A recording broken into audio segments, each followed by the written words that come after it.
আসসালামু আলাইকুম সুপ্রিয় শিক্ষার্থীবৃন্দ, দেখতে দেখতে আমরা লেকচার 3 তে টাইপ 3 তে চলে আসলাম। আজকে আমাদের টপিকটা হলো অ্যারোমেটিক যৌগ ও অম্লধর্মিতা।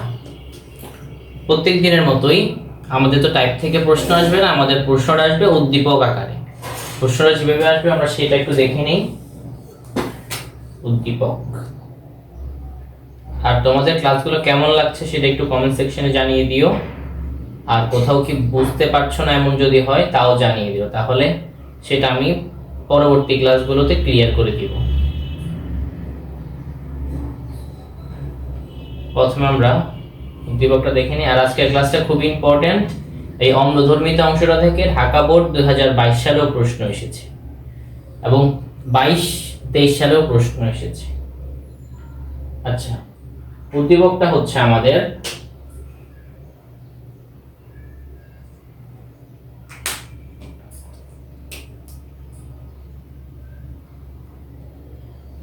Ca calcium, CO2, C2 calcium আর C2 প্লাস H2O এটার সাথে বিক্রিয়া করে A নামক একটা যৌগ তৈরি করবে, প্লাস ক্যালসিয়াম হাইড্রোক্সাইড। এটা হচ্ছে একটা বিক্রিয়া দিয়ে দিতে পারে, তারপরে দিয়ে দিতে পারে এমন এভাবে দিয়ে H2 এর সাথে প্রভাবক হিসেবে দিতে পারে প্যালাডিয়াম যুক্ত বেরিয়াম সালফেট। বুঝতে পেরেছেন? এটা দিয়ে এখানে বি দিয়ে দিবে। আচ্ছা, প্রথম আমরা প্রশ্নগুলো দেখে নিই। ক নাম্বার প্রশ্ন দিতে পারে এ হতে কিভাবে অ্যারোমেটিক যৌগ প্রস্তুত করবে। এ হতে কিভাবে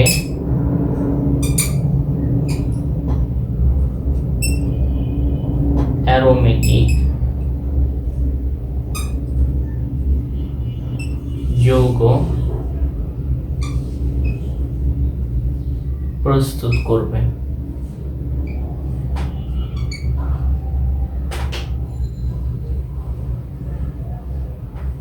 আর 4 নম্বরে যে প্রশ্নটা আসে আমাদের সাধারণত সেটা হতে পারে এমন যে এ ও বি এর মধ্যে কোনটি অধিক অম্লধর্মী। এ ও বি এর মধ্যে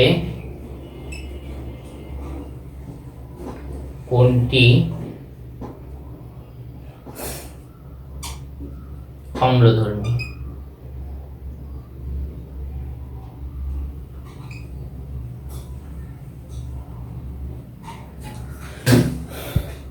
বুঝতে পেরেছেন? এখন আমরা প্রথমে উদ্দীপকটাকে ক্লিয়ার করে নিই, কারণ উদ্দীপকটা যদি আমরা না বুঝি তাহলে আমাদের প্রশ্নগুলো কি চেয়েছে তা বুঝলে উদ্দীপকটা যদি না বুঝি তাহলে আমরা অ্যান্সার কিন্তু করতে পারবো না। তাহলে প্রথমেই আমরা উদ্দীপকটা দেখে নিই। উদ্দীপকটা যদি আমরা একটু ক্লিয়ার করে নিচে দিয়ে রেখি সুন্দর করে, উদ্দীপকটা কি বুঝিয়েছে আমাদেরকে সেটা একটু বোঝার চেষ্টা করি। এখানে কি দেওয়া আছে? কার্বন হচ্ছে 2টা, কার্বন 2টা আর ক্যালসিয়াম 1টা। আমরা কি জানি কার্বনের হাত কয়টা বলেন তো? জি, সঠিক বলেছেন, কার্বনের হাত হচ্ছে 4টা। তাহলে যেহেতু 2টা কার্বন আর ক্যালসিয়ামের হাত তো 2টা, তাই না? তাহলে এভাবে দেওয়া যায় না? এই যে ক্যালসিয়াম, ক্যালসিয়ামের 2টা হাত হয়ে গেল। আর কার্বনের বাকি আরো কয়টা? এই কার্বনের 3টা হাত বাকি, এই কার্বনের 3টা হাত বাকি। এটা আমরা এভাবে দিয়ে দিতে পারি না? বুঝতে পেরেছেন?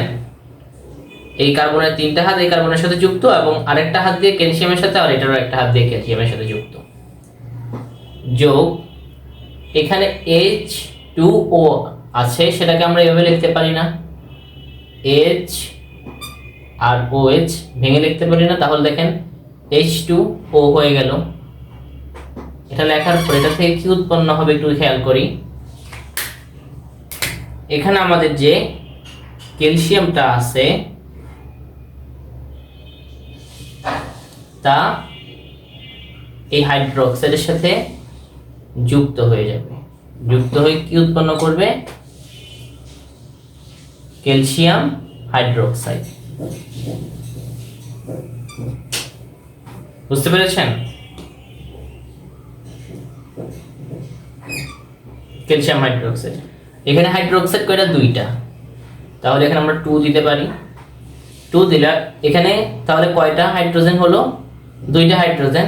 আর এখানে কার্বন আর কার্বন, মানে অনেকটা এরকম না যে এই যে কার্বনের একটা হাত ফাঁকা, আর একটা হাত দিয়ে আর 3টা হাত দিয়ে আরেকটা কার্বনকে ধরেছে, আবার এরকম এরকম না অনেকটা। তাহলে এই একটা হাত ফাঁকা, একটা হাতে ক্যালসিয়াম ছিল, এখানে একটা ক্যালসিয়াম ছিল, তাহলে ওইগুলো ক্যালসিয়াম চলে যাও, এখানে 2টা হাত ফাঁকা হয়ে গিয়েছে, এই 2টা হাতে হাইড্রোজেন বসে যাবে।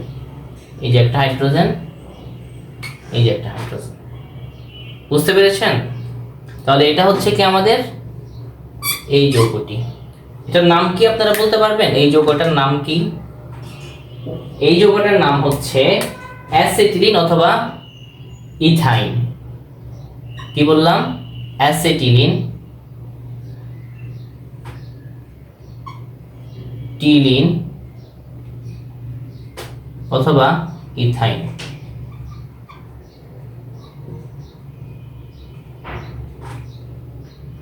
অ্যাসিটিলিন অথবা ইথাইন, এটা তো এই যৌগ হলো। তাহলে এখন আমরা এটা বুঝতে পারলাম যে এই যৌগটা আমরা পেয়ে গেলাম কি? অ্যাসিটিলিন অথবা ইথাইন। এখন আমরা বি যৌগটায় আসি। এখানে এই যৌগটা একটু লিখি, H C triple bond C H। ঠিক আছে, এটার সাথে কি যুক্ত হয়েছে? H2। আর এখানে কি দেওয়া আছে? প্যালাডিয়াম যুক্ত বেরিয়াম সালফেট। প্যালাডিয়াম যুক্ত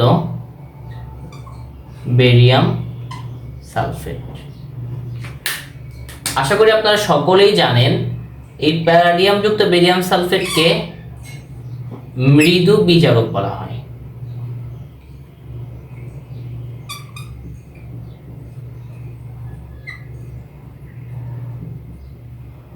এই মৃদু বিজারকটা কি করবে? এইখানে যে আমাদের কার্বনের 3টা হাত ছিল, এইখান থেকে সে একটা হাতকে ভেঙে দিবে, মানে একটা পাই বন্ধনকে ভেঙে দিবে। কার্বনেরটা মানে এখানে 3টা বন্ড, তার মানে একটা সিগমা 2টা পাই, এর থেকে একটা পাইকে সে ভেঙে কি করবে? এই কার্বনের একটা হাত হবে, এই কার্বনের একটা সিগমা বন্ড, এখানে একটা সিগমা বন্ড, এমন হবে। বুঝতে পেরেছেন? তো এটা কেমন হবে? H C double bond C H, এখানে একটা হাত, এখানে একটা হাত। তাহলে এখানে দেখেন 1 2 3 4, এই কার্বনের 4টা হাত, আবার এই কার্বনের 1 2 3 4, 4টা হাত হলো।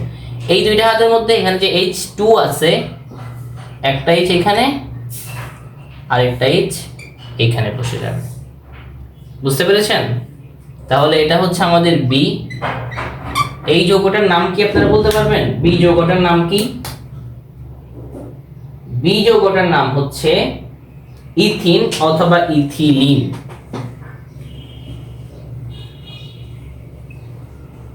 ইথিন অথবা ইথিলিন।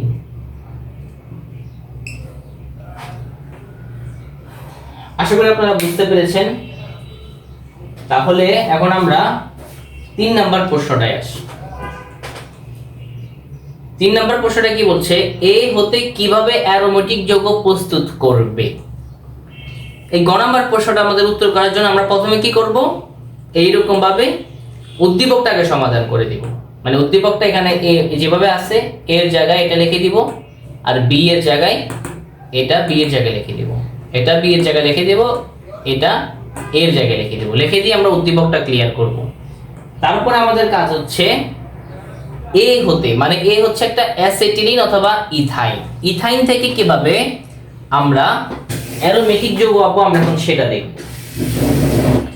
যদি তুমি 450 ডিগ্রি সেলসিয়াস তাপমাত্রায় উত্তপ্ত লোহার তৈরি একটা নলের ভিতর দিয়ে, মানে 450 ডিগ্রি সেলসিয়াস তাপমাত্রায় একটা লোহার পাত্রের মধ্যে দিয়ে, লোহার নলের মধ্যে দিয়ে যদি তুমি 3 অণু অ্যাসিটিলিনকে প্রবেশ করাও, তাহলে ওইখান থেকে একটা অ্যারোমেটিক যৌগ বের হবে। সেটার নাম কি বলতে পারো?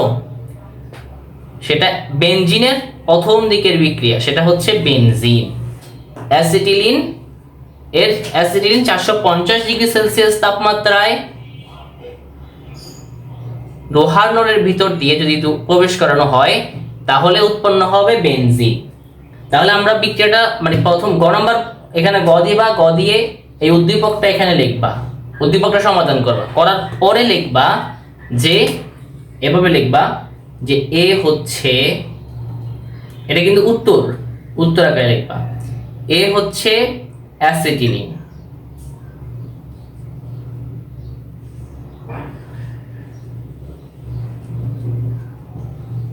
ঠিক আছে, অ্যাসিটিলিন। তারপর নিচে আসবা, নিচে এসে লিখবা যে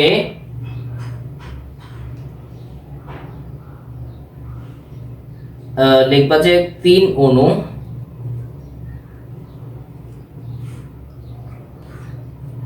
অ্যাসিটিলিনকে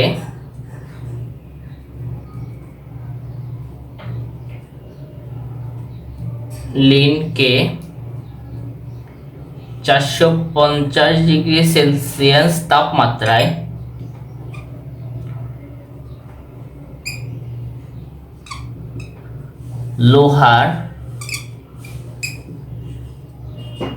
লোহা মানে কি? আয়রন, Fe, লোহার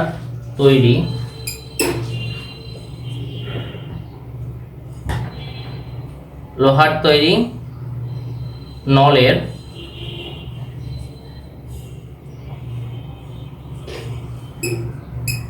ভিতর দিয়ে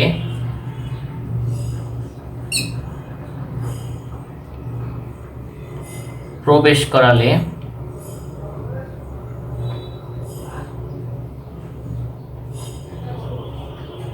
সেখান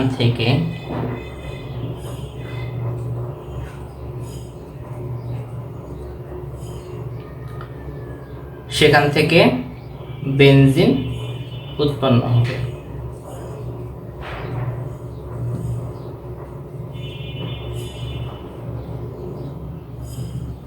উৎপন্ন হয়, নিচে বিক্রিয়াটা লিখে দিবা।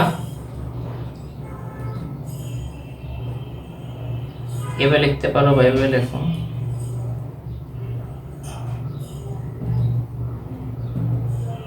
বন্ড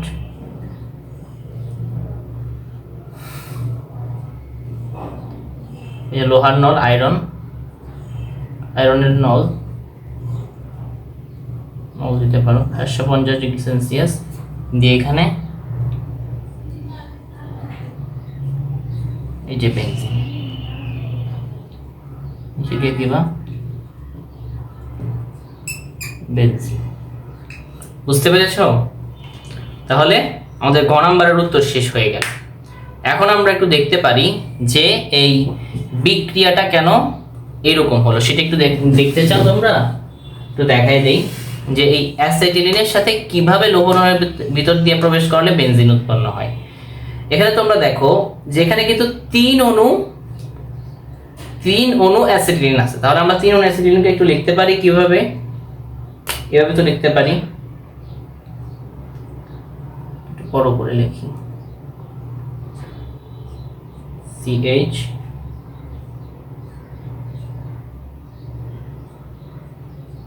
এই যে 1 অণু অ্যাসিটিলিন,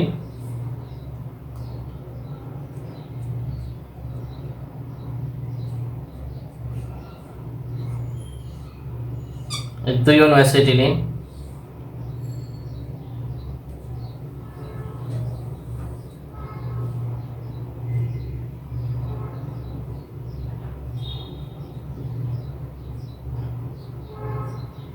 এই যে হলো 3 অণু অ্যাসিটিলিন, এই যে একটা অ্যাসিটিলিন, একটা অ্যাসিটিলিন, একটা অ্যাসিটিলিন। বুঝতে পেরেছেন? এখন আমরা কি করতে পারি দেখেন তো, যখন এই অ্যাসিটিলিন গুলাকে আপনার লৌহ নলের ভিতর দিয়ে ঢোকানো হবে, যেটা হচ্ছে একটা আয়রনের নল, এবং এর তাপমাত্রা দেওয়া হবে 450°C। তখন কি হয়, তখন এই অ্যাসিটিলিন গুলো থেকে একটা বন্ধন ভেঙে যায়, ভেঙে গিয়ে সেটা এইখানে চলে আসে, মানে এই বন্ধনটাই আর কি এখানে চলে আসে আর কি, এখান থেকে ক্রস হয়ে এখানে চলে আসে।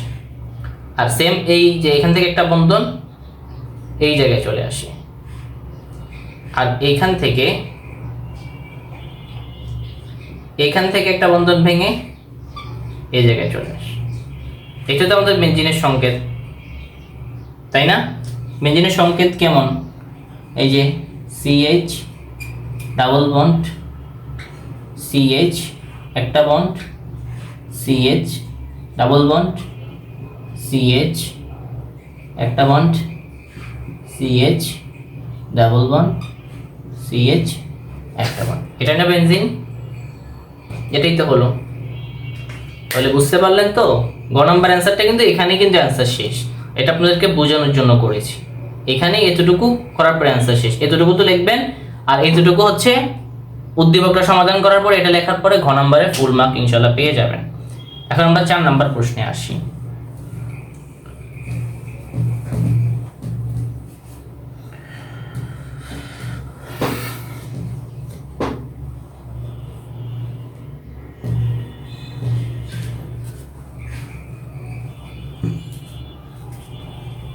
তাহলে আমরা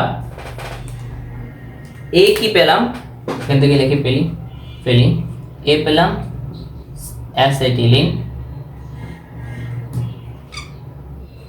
আর বি কি পেলাম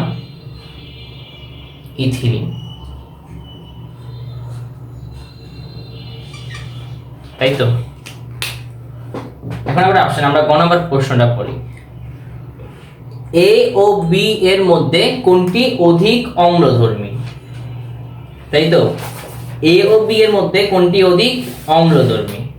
এই প্রশ্নটা বোঝার আগে আমাদের আগে সংকরণটা বুঝতে হবে। এখানে সংকরণটা বের করে দিতে হবে না, সংকরণটা যাদের জানা আছে তাদের জন্য এখানে খুবই সুবিধা, কারণ অম্লধর্মীটা আসলে সংকরণ থেকে আসে। আমরা একটু দেখি যে সংকরণটা কেমন। সেটা হচ্ছে, আপনারা জানেন হয়তো বা, সি একটা বন্ড সি, এখানে যদি এইচ গুলো থাকে, এখানে একটা এইচ, এখানে একটা এইচ, বা এখানে যদি 3টা বন্ড থাকে আর কি, এইচ থাকা লাগবে না, 3টা বন্ড থাকলেই হবে। তাহলে এটার সংকরণটা হয় sp3। আর যখন 2টা বন্ড থাকে, এই যে 2টা বন্ড, একটা বন্ড থাকলে sp3, 2টা বন্ড থাকলে হবে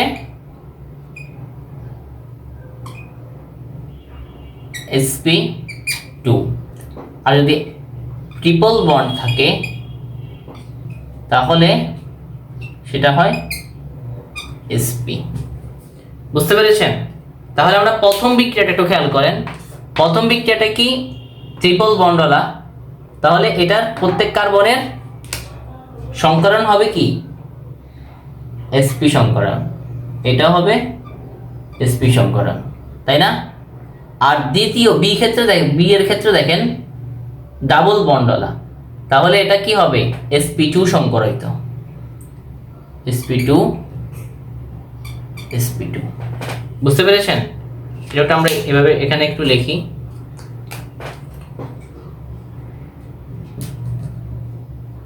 HC ট্রিপল বন্ড CH, আর H2C double bond CH2।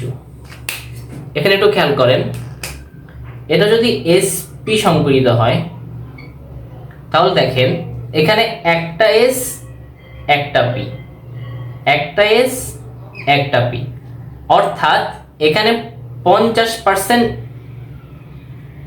s চরিত্র আর 50% p চরিত্র। বুঝতে পেরেছেন? 50% s চরিত্র আর 50% p চরিত্র।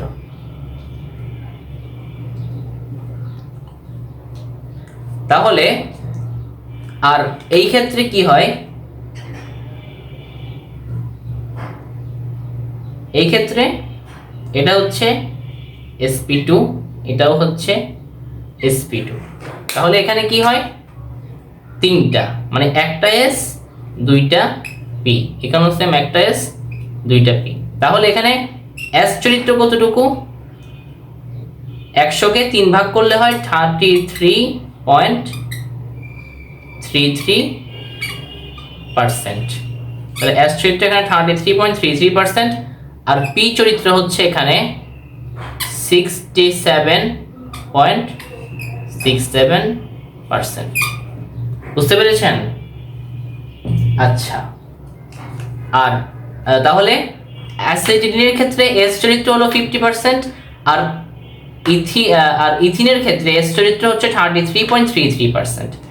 এখন অম্লধর্মিতার ক্ষেত্রে আমরা খেয়াল রাখবো s যদি বেশি হয়, এখানে s কি বেশি না 50%, এখানে s 33.33%। s যদি বেশি হয় তাহলে এই যে এই বন্ধনগুলো আছে না, এই বন্ধনগুলো থেকে যে এই যে ইলেকট্রন জোড় ছিল বন্ধনগুলো তৈরির সময়, এই ইলেকট্রন জোড়গুলোকে এই কার্বনটা টেনে নিবে, এই ইলেকট্রন জোড়গুলোকে এই কার্বনটা টেনে দিবে যদি s বেশি থাকে। কারণ কি, কারণ একটা গোল জিনিস ইলেকট্রনকে খুব সহজে টেনে নিতে পারে।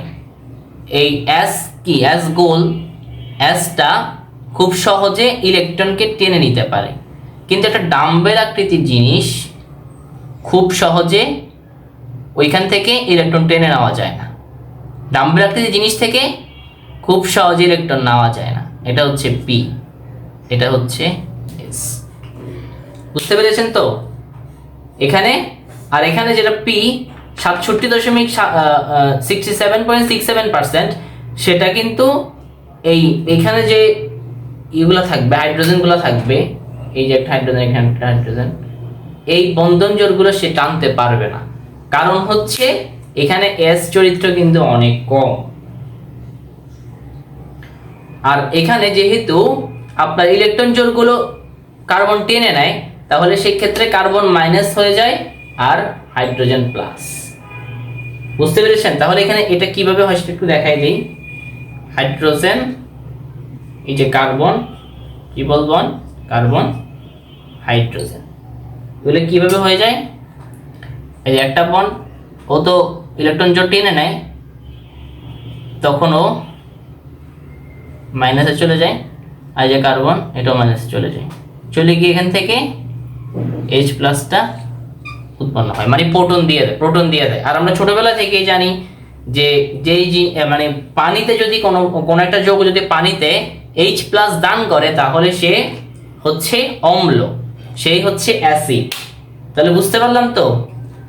অ্যাসিটিলিন এখানে তাহলে কি হচ্ছে, অম্লধর্মী, আর ইথিন অম্লধর্মী নয়। কারণ ইথিনের যে বন্ধন জোড় থেকে যে ইলেকট্রনগুলো আসে সেগুলো কার্বন টেনে নিতে পারে না, কারণ সেখানে ডাম্বেল আকৃতির। আর এখানে s চরিত্র বেশি হওয়াতে তা গোল আকৃতির, যার থেকে ইলেকট্রন জোড়গুলো কার্বন টেনে নেয় আর হাইড্রোজেনটা খুব সহজে মুক্ত হয়ে যায়। বুঝতে পারলেন? তাহলে এখন আমরা উত্তরে আসি। এখন আমরা কিভাবে উত্তর লিখবো সেটা দেখি, কেমন? একটু তো বুঝতে পারলাম। তাহলে আমরা উত্তরটা লিখে দিই, মুছে দিই এটা।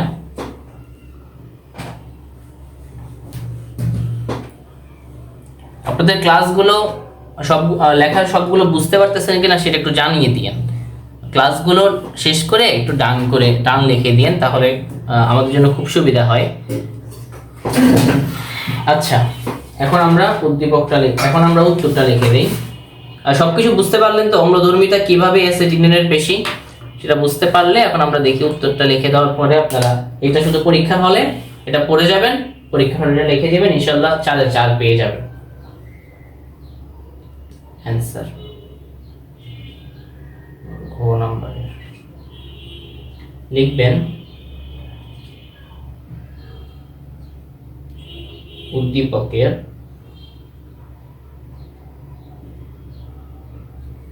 এ হলো অ্যাসিটিলিন,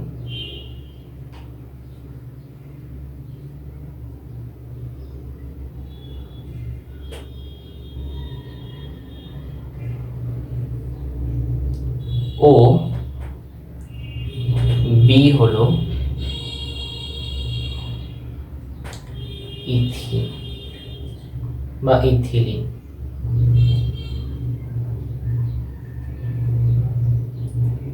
তারপর নিচে আসবেন, এটা হচ্ছে জ্ঞানমূলক, এটা লিখলে মোটামুটি 1 নাম্বার দিয়ে দিবে। তারপর আমরা আসবো অনুদাবনে। অ্যাসিটিলিনে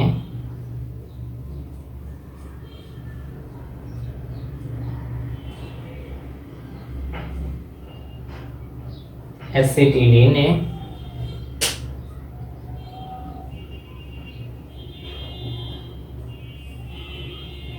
কার্বন পরমাণু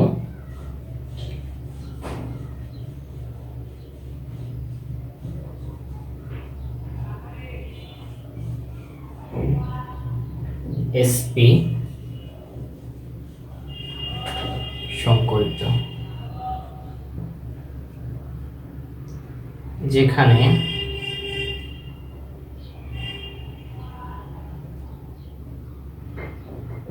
(50% s অরবিটাল চরিত্র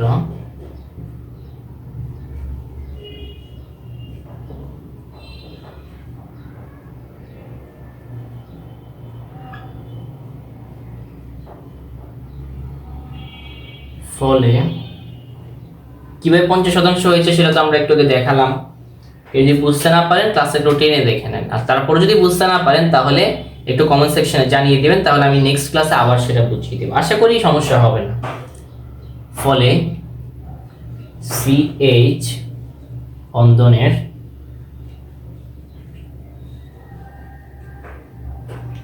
ইলেকট্রন মেঘ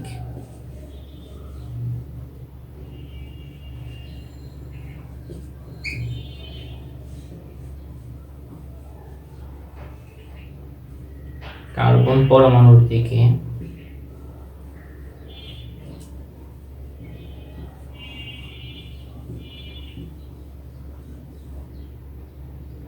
অধিক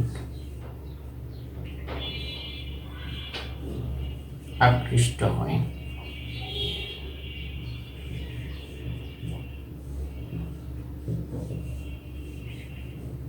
আকৃষ্ট হয় বলে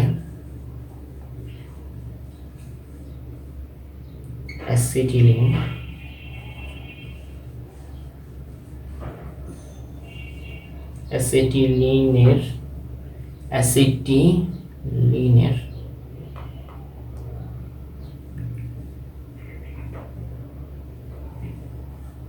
প্রোটন দান করার ক্ষমতা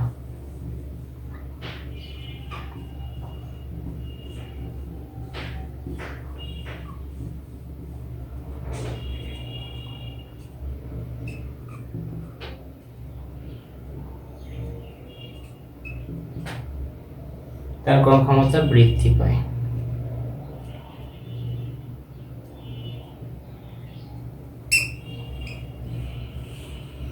অর্থাৎ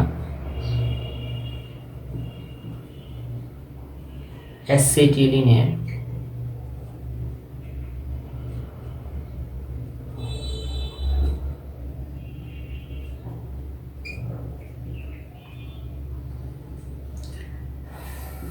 CH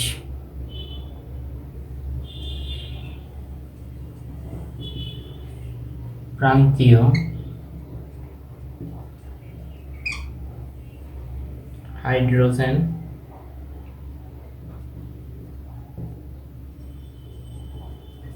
পরমাণুটি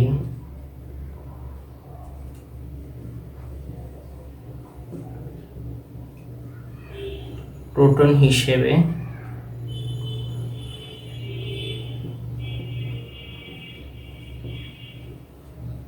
মুক্ত হতে পারে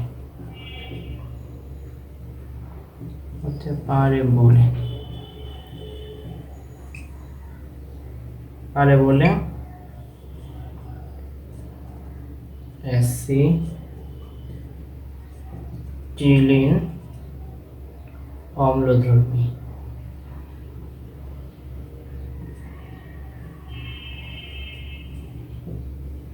হচ্ছে একটু লেখার লিখবেন, তারপরে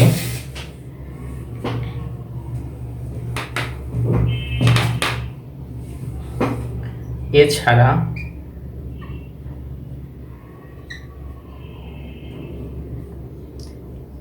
অ্যামোনিয়াযুক্ত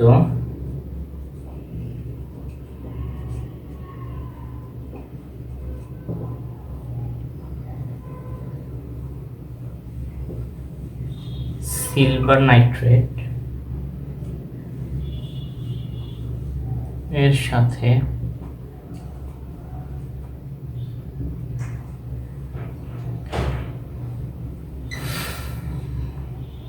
অ্যাসিটিলিনের অ্যাসিটিলিন বিক্রিয়া করে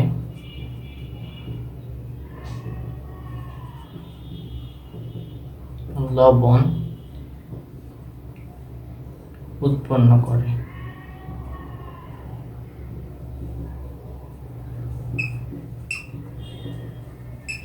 যা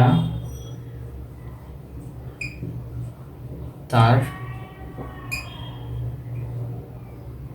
অম্ল ধর্মিতার প্রমাণটা অম্লধর্মিতা প্রকাশ করে, এটা লিখতে পারেন অম্লধর্ম প্রকাশ করে, অম্ল ধর্ম প্রকাশ করে। এটার বিক্রিয়াটা একটু লিখে দিবেন, যেহেতু এটা 4 নম্বরের প্রশ্ন। তাহলে এখানে হবে HC triple bond CH acetylene যোগ সিলভার নাইট্রেট, অবশ্যই অ্যামোনিয়া যুক্ত,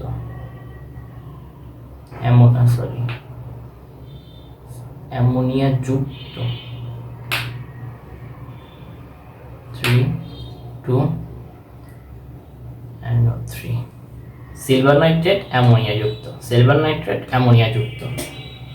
এটা হলে কি হবে, এখানে দেখেন এটা এই অংশ এখন যেটা বলবো সেটা আপনাদেরকে বোঝানোর জন্য এটা লিখতে হবে না, এইখানে বিক্রিয়াটা লিখবেন। সেটা এখানে কি হয় দেখেন, এখান থেকে কি করে এই অ্যামোনিয়াটা কি করে, অ্যামোনিয়াটা এই দুইটা হাইড্রোজেনকে নিয়ে যায়, এই দুইটা হাইড্রোজেনকে নিয়ে যায়। তাহলে কি হয়, এখানে কার্বন দুইটা হাইড্রোজেন হারায় ফেলে। কীভাবে নিয়ে যেও কি উৎপন্ন করে, একটা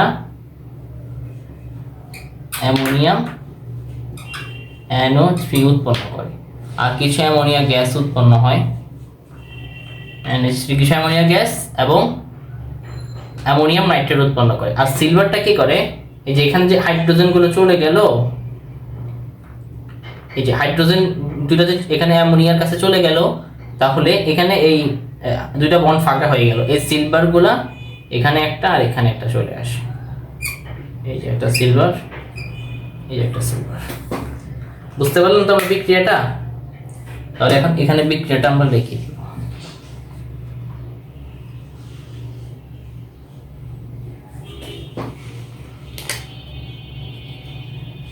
ये silver carbon triple bond carbon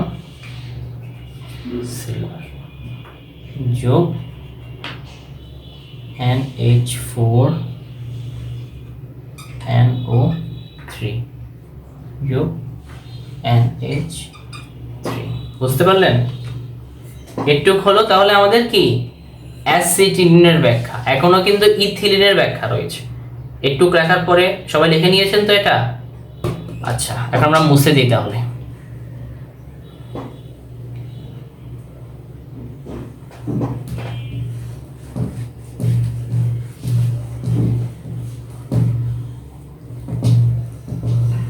সবাই একটু নিজেদের ফ্রেন্ডদের মধ্যে একটু এটা শেয়ার করে দিবেন, ফ্রেন্ডরা সহ একসাথে ক্লাস করলে আপনাদেরই কম্পিউটার বাড়বে। আর যদি আমি দেখি যদি এইচএসসি 24-এর 100 জন স্টুডেন্ট পূর্ণ হয়, 100 জন স্টুডেন্ট যদি ভিডিওগুলো দেখে ফলো করে, তাহলে আমি ইনশাআল্লাহ দেখি জৈব রসায়নটা শেষ করার পরে আপনাদের পরীক্ষার আগে আগে একটা পরীক্ষা নিব শুধু জৈব রসায়নের উপরে, এবং সেটা পরীক্ষাটার মাধ্যমে আপনারা আপনাদের নিজেদের অবস্থান যাচাই করতে পারবেন। যদি ইনশাআল্লাহ এইচএসসি 24 ব্যাচের যদি 100 জন স্টুডেন্ট এই ভিডিওটা এখানে যুক্ত হয় তাহলে পরীক্ষাটা নেওয়া সম্ভব। কারণ আপনারা তো বুঝতে পারেন 2-3 জনের এর জন্য একটা পরীক্ষা নেওয়াটা আসলে খুবই কঠিন। একটু বেশি স্টুডেন্ট হলে আর কি আপনাদেরও কম্পিটিটর বাড়বে, আর এতে পরীক্ষা নেওয়ার আমারও একটু আকর্ষণ সৃষ্টি হবে। তাহলে আমরা এখন এটা লেখার পরে আমরা লিখবো অপর পক্ষে। এটাও কিন্তু শেষ, লেখা কিন্তু শেষ, এটা কিন্তু আবার লিখবো না। অপর পক্ষে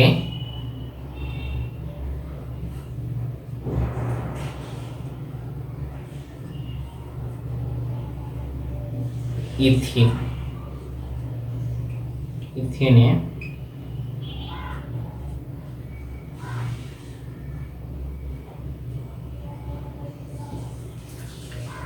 কার্বন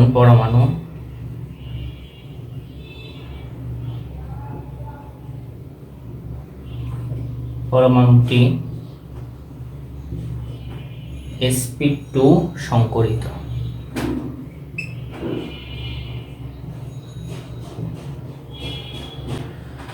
যেখানে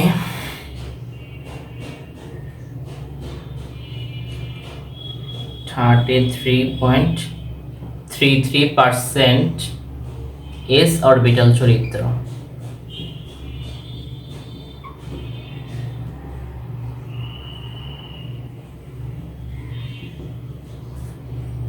ফলে কার্বন হাইড্রোজেন বন্ধনের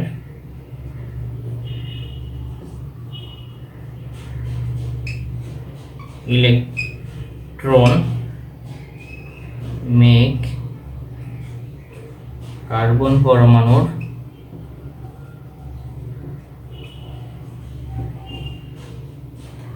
দিকে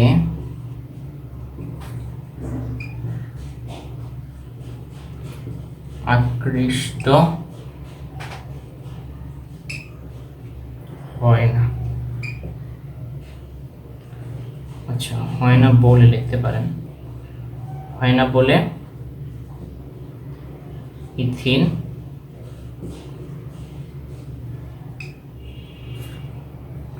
প্রোটন বা H+ দান করতে পারে না।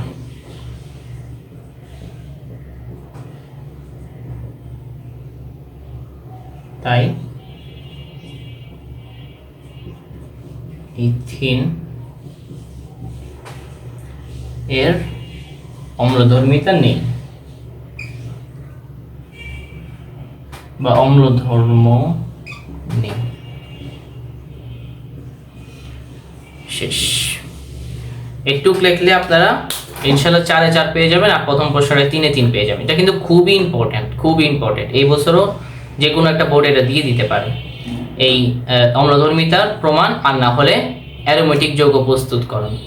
এটা কিন্তু খুবই ইম্পর্টেন্ট। সবাই এটা খুব ভালো করে নোট ডাউন করে ফেলবেন, এবং আপনাদের কাজ হচ্ছে এই ক্লাসগুলো ধারাবাহিকভাবে করে যাওয়া, এবং পরীক্ষার আগে এগুলো আরেকবার রিভিশন দিয়ে পরীক্ষার সময় শুধুমাত্র এই জৈব যৌগের ক্ষেত্রে আমি যতগুলো ক্লাস নিচ্ছি এগুলো যদি আপনারা এখন নোট করে রাখেন, তাহলে পুরো জৈব যৌগটা পরীক্ষার আগের দিন পড়তে আপনাদের সর্বোচ্চ 2 ঘন্টার মতো লাগতে পারে। বা আমার ক্লাসগুলো যদি আপনারা 1.5x স্পিড দিয়ে যদি দেখেন, তাহলেও কিন্তু 2 ঘন্টার মধ্যে সম্পূর্ণ সবগুলো ক্লাস মোটামুটি কমপ্লিট হয়ে যাবে। তাহলে কিন্তু পরীক্ষায় আপনারা জৈব যৌগ থেকে আশা করা যায় 2টা প্রশ্ন অ্যান্সার করতে পারবেন ইনশাআল্লাহ। এটা বিশ্বাস রাখতে পারেন, 2টা প্রশ্ন আপনারা অ্যান্সার করতে পারবেন এই জৈব যৌগ থেকে ইনশাআল্লাহ। আরও কিন্তু অনেকগুলো ক্লাস বাকি রয়েছে। চতুর্থ লেকচার দেখার আমন্ত্রণ জানিয়ে আজকের মতো এখানেই বিদায় নিচ্ছি। আপনারা আপনাদের বন্ধুদের মধ্যে এই ক্লাসগুলো শেয়ার করে দিবেন, এবং সবাই ক্লাসগুলো নিয়মিত করতে থাকবেন। তাহলে কিন্তু আপনাদের এইচএসসি পরীক্ষা ইনশাআল্লাহ ভালো হতে বাধ্য থাকবে। ঠিক আছে, তাহলে আসসালামু আলাইকুম ওয়া রাহমাতুল্লাহ।